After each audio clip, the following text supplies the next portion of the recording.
அனைவருக்கும் வணக்கம்.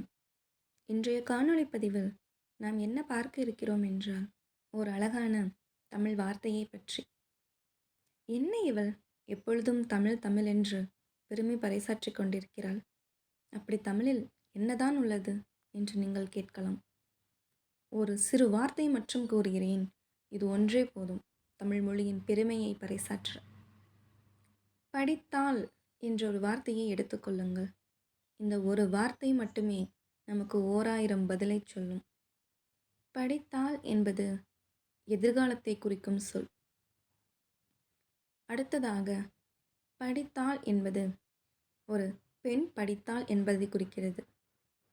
மூன்றாவதாக இது என்ன செயல் என்று பார்க்கையில் படித்தல். இதற்கும் நமக்கு விடை கிடைக்கிறது. இதே வார்த்தையை நீங்கள் ஆங்கிலத்தில் எடுத்துக்கொண்டால் அந்த ஒரு வார்த்தைக்காக நீங்கள்